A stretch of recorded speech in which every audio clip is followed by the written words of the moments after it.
Again most welcome to all of you. आज का जो हमारा टॉपिक है वो है रेंसिडिटी। रेंसिडिटी होती क्या है, व्हाट इज रेंसिडिटी। तो चलिए इसको आज हम क्लियर करेंगे। ठीक है, तो देखिएगा रेंसिडिटी होती क्या है, इसको जानने से पहले थोड़ा सा हम इसका एग्जांपल लेते हैं तो आपको ज्यादा क्लियर होगा। एग्जांपल से डिफिनेशन भी आपकी प्रिपेयर हो जाएगी। तो देखिएगा जैसे यहाँ पे हमने फूड मटेरियल ले रखा है, आपको शायद दिख भी रहा होगा, है ना, ये इस तरीके से। और ये आपके कुक्ड वेजिटेबल्स हैं, ये भी आपको दिख रही होंगी, है ना, इनको हमने ले रखा है। अब क्या होता है कि जब हम इन फूड मटेरियल्स को ओपन एटमॉस्फेयर में रख देते हैं तो कुछ टाइम के बाद, मान लीजिए यही फूड मटेरियल है, इसको मैं रख दूं तो 12 आवर के बाद या 6 आवर के बाद, जैसे गर्मी ठंडी हो, तो इसमें से क्या होगा, बैड स्मेल आने लगती है। अगर मैं इसको लेफ्ट हो ऐसे ही कहीं पे रख दूं ओपन एटमॉस्फेयर में, इससे क्या होगी, कुछ समय के बाद बैड स्मेल आने लगती है और इसको हम खा नहीं पाते हैं। तो रीजन क्या होता है, ये जो फूड मटेरियल्स होते हैं ये आयल से बने होते हैं ना, इनमें जो है आयल्स का यूज होता है, और बाकी तो वेजिटेबल्स भी होती हैं, है ना, व्हीट होता है, गेहूं है, आपका राइस है, कुछ भी चीजें हैं, इन सब चीजों से बना होता है। जब हम इनको ओपन एटमॉस्फेयर में छोड़ते हैं तो इसमें जो आयल या फैट होते हैं, वो आयल और फैट का क्या होता है, ऑक्सीडेशन। एटमॉस्फेयर में एयर है, एयर में ऑक्सीजन गैस है, वो ऑक्सीजन गैस इन जो आपके फैट्स और आयल्स हैं उनसे रिएक्ट कर लेती है, जिससे इनका ऑक्सीडेशन हो जाता है, और ऑक्सीडेशन होने के चलते इनका टेस्ट चेंज हो जाता है, और साथ ही साथ इनसे बैड स्मेल आने लगती है, जिससे हम उनको खा नहीं सकते हैं। तो यही प्रोसेस जो होता है, इसी को हम क्या बोलते हैं, रेंसिडिटी। क्या बोलते हैं, रेंसिडिटी। तो चलिए अब हम आपको इसको डिफिनेशन इसका बता देते हैं। तो देखिएगा, when we left over food materials in open atmosphere, जब हम क्या करते हैं, फूड मटेरियल को ओपन एटमॉस्फेयर में लिफ्ट कर देते हैं, छोड़ देते हैं, then due to the oxidation of oils and fats, जो भी फूड मटेरियल्स होते हैं उसमें आयल्स और फैट का यूज होता है, तो उनका क्या होता है, ऑक्सीडेशन हो जाता है, bad smell starts coming from them, उनसे क्या होती है, बैड स्मेल आना शुरू हो जाती है ना। एंड टेस्ट चेंजेस, थोड़ा सा यहाँ पे हम लिख देंगे, एंड डियर टेस्ट चेंजेस। ठीक है, यहां से थोड़ा सा हम इसको और बढ़ा देते हैं, एंड डियर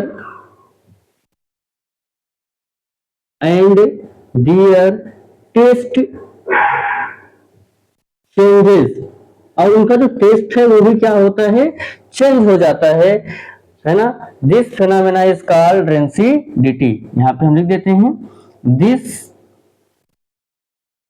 दिस फेनोमेना, यही जो घटना होती है, this phenomena is called rancidity. इस फेनोमेना को हम क्या बोलते हैं, रेंसिडिटी बोलते हैं। तो जो फूड मटेरियल्स होते हैं उनका टेस्ट चेंज हो जाए और उनसे बैड स्मेल आने लगे, उनमें जो ऑयल और फैट है उनका ऑक्सीडेशन होने से, उसी को हम क्या बोलते हैं, रेंसिडिटी। ठीक है, अब इसका अगर हम देखेंगे एग्जाम्पल अगर हम देखना चाहें तो example first, bad smell from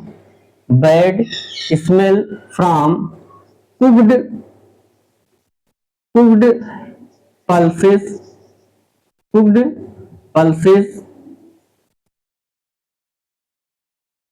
Second, bad smell from milk. Third, bad smell from curd. जो भी फूड मटेरियल्स होते हैं, जो आपके फ्रूट्स भी होते हैं, उनसे भी बैड स्मेल आने लगती है।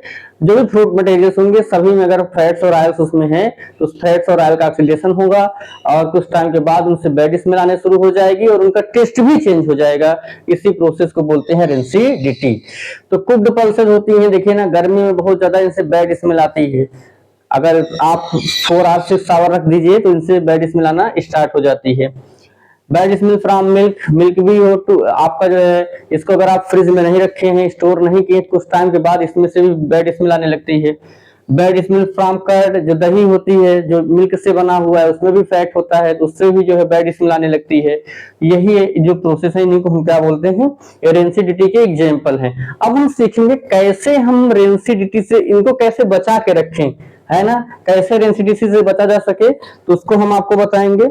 इन पॉइंट्स को हम इरेज करेंगे, आप इन पॉइंट्स को नोट कर लीजिए वीडियो को पास करके, फिर इसके बाद हम प्रिवेंशन ऑफ रेंसिडिटी आपको क्लियर कर देंगे।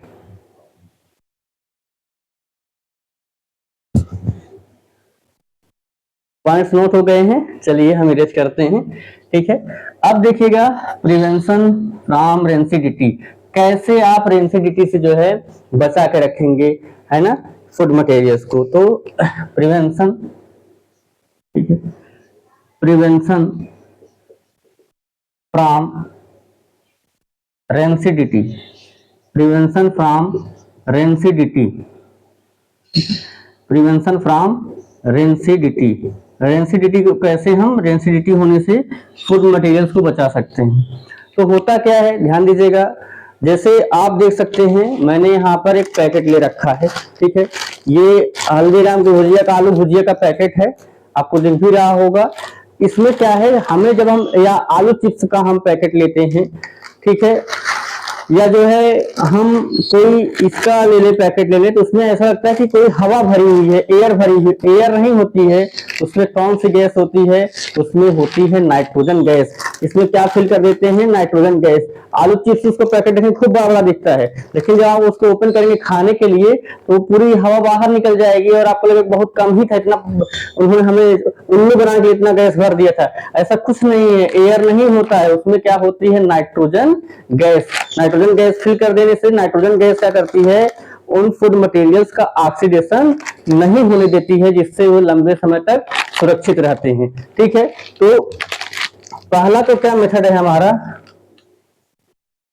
By filling nitrogen gas, by filling nitrogen gas in the packets of in food materials packet, in food materials packet, ठीक है।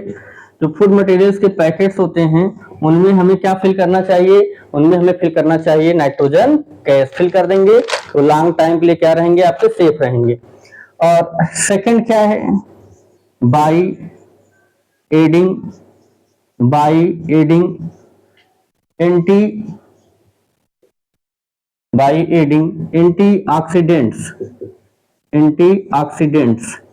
एंटीऑक्सीडेंट्स क्या होते हैं।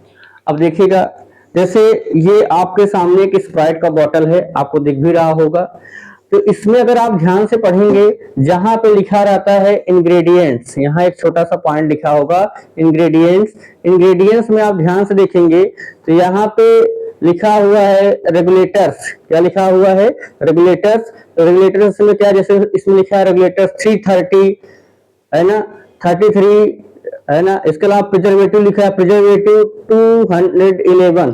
तो जो ये प्रिजर्वेटिव है इन्हीं को बोलते हैं एंटीऑक्सीडेंट्स।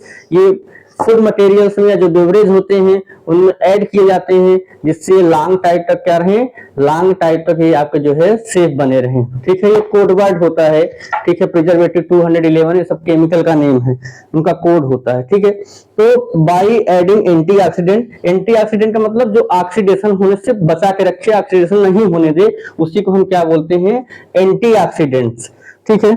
आगे देखिए थर्ड पॉइंट, बाई रेफ्रिजरेशन, ठीक है, बाय रेफ्रिजरेशन। ये तो आपको भी पता होगा रेफ्रिजरेशन कैसे करते हैं, फ्रिज में रख दीजिए, स्टोर कर दीजिए, लॉन्ग टाइम के लिए सेफ होगा, चाहे वेजिटेबल्स हो, चाहे फ्रूट हो, चाहे आपका कोई फूड मटेरियल्स हो। शाम को खाना खाने के बाद जो बचता है लोग उसको स्टोर कर देते हैं, मिल्क भी और कर्ड भी, वो सब चीजें भी स्टोर करते हैं, जिससे वो लॉन्ग टाइम तक क्या रहती हैं, सेफ रहती हैं। लॉन्ग टाइम मतलब 1 or 2 डेज, ठीक है। तो आगे देखिए और एक पॉइंट है प्रिवेंशन ऑफ रेंसिडिटी का, बाई वैक्यूम का मतलब क्या है, हम पूरी तरीके से एयर को बाहर कर देंगे। जैसे होता ना एक क्लोज कंटेनर, है ना, इसमें हम रखें क्लोज्ड कंटेनर में, क्लोज्ड कंटेनर में। कभी कभी क्या होता है, फूड मटेरियल्स को आप ओपन में मत रखिए, जैसे आप उनको बनाइए उनको क्लोज कंटेनर में रखिए। तो क्लोज कंटेनर में आप रखेंगे तो भी वह जो वो कुछ टाइम के लिए आपके क्या होंगे, सेफ रहेंगे और आप उनका आप यूज कर सकते हैं। यही आपका था रेंसिडिटी और प्रिवेंशन ऑफ रेंसिडिटी। आपको वीडियो कैसा लगा आप जरूर बताइए कमेंट बॉक्स में। साथ ही साथ आप जो है लाइक भी कीजिएगा इसके, और आप अगर चैनल पे नए हैं चैनल को सब्सक्राइब जरूर कीजिएगा, जिससे मैं जो नया वीडियो अपलोड करूं उसकी नोटिफिकेशन आपके पास पहुंचते रहे और आप हमसे जुड़े रहें। Thanks lot of to all of you for watching my video. We meet again soon.